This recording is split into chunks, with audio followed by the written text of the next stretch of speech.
কথা সিরিয়ালের আগামী পর্বে দেখা যায় ধাবাতে সকলে সময় কাটাতে থাকলে কথার মনে বারবার একটাই বিষয় চলাফেরা করে যে মুকুটটা চুরিটা হলো কিভাবে। কারণ প্রথম দিন থেকে কথা ভাবছিল দরজাটা যখন ভিতর থেকে আটকানো ছিল তাহলে তো কেউ ভিতরে যেতে পারেনি, মুকুটটা বাইরে থেকে কোনো না কোনো ভাবে চুরি করা হয়েছে। তারপরে আবার যখনই মুকুটের পিছনে পাকটা দেখে তখনই আরো বেশি সন্দেহ হয় কথার। এরপরে কথা ভেবে পায় না কিসে কি হচ্ছে, কিন্তু জানালা দিয়েই যে সবটা ঘটানো হয়েছে সেটা তো কথার কাছে পরিষ্কার।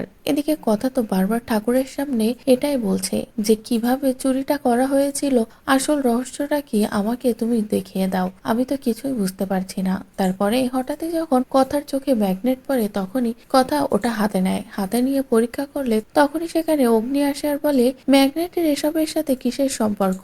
ঠিক তখনই কথা বলে আমি যেটা ভাবছি তাহলে সেটা যদি সত্য হয় তাহলে আমি বুঝতে পেরেছি মুকুটটা কিভাবে চুরি করা হয়েছিল। যেটা শুনে তো অগ্নি পুরো অবাক হয়ে যায়। তো বন্ধুরা অবশেষে ম্যাগনেট দেখেই কথা বুঝতে পারলো যে দূরে বাইরে দাঁড়িয়ে ম্যাগনেটের মাধ্যমে মুকুটটা চুরি করা হয়েছিল। যেটা বুঝতে পেরেই তো কথার কাছে পরিষ্কার যে এই চুরিটা কে করেছিল। তো বন্ধুরা এবার কি তাহলে মেজমার সবটা ধরেই ফেললো কথা, আসল চোর যে কে সেটা জেনেই গেল কথা।